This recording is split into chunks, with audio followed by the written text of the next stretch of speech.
Oui, je te sens t'as envie de dire un Oui, truc, Jérôme. Jérôme Bourget, directeur de campagne. Je voulais rajouter que j'adhère complètement à ce que vient de dire Catherine. Je voulais mettre une nuance. Je pense qu'il n'y a pas à remettre forcément en cause les institutions démocratiques, Mm. mais plutôt leur mode de gouvernance. Mm. Voilà. C'est-à-dire que les institutions existent et elles fonctionnent.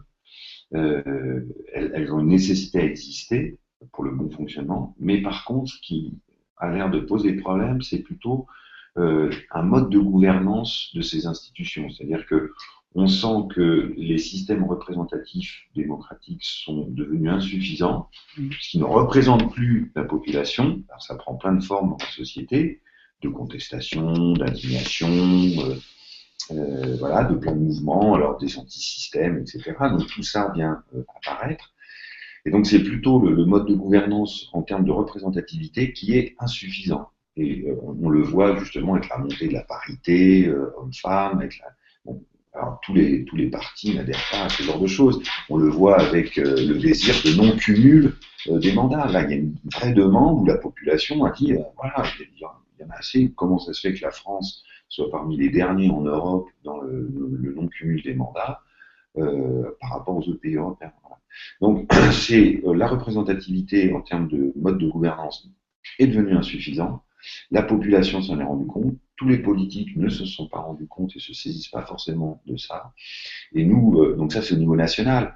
Et nous, on le ressent beaucoup et tout le monde le ressent. Et vous le dites même quand, voilà, on ressent ce mal-être de gouvernance. Et donc nous, on en a pris très rapidement conscience et ça fait vraiment partie d'un des fondamentaux de notre fonctionnement de groupe, quoi.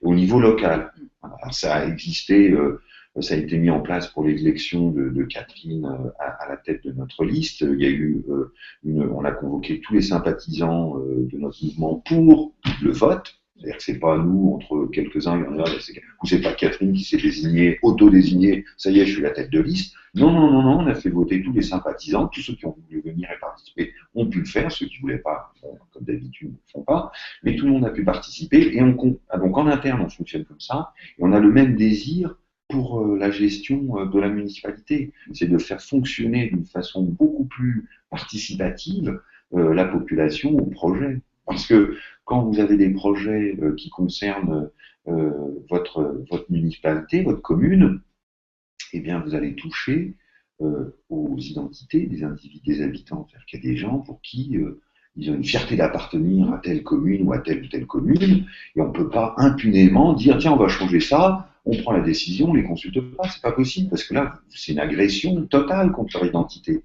Et donc on est obligé de prendre cette dimension identitaire de chaque individu pour arriver à élaborer un projet. Donc nous ça fait vraiment partie de notre système à la fois en interne et en termes de gouvernance. Et puis, en C'est tout une cas, nécessité.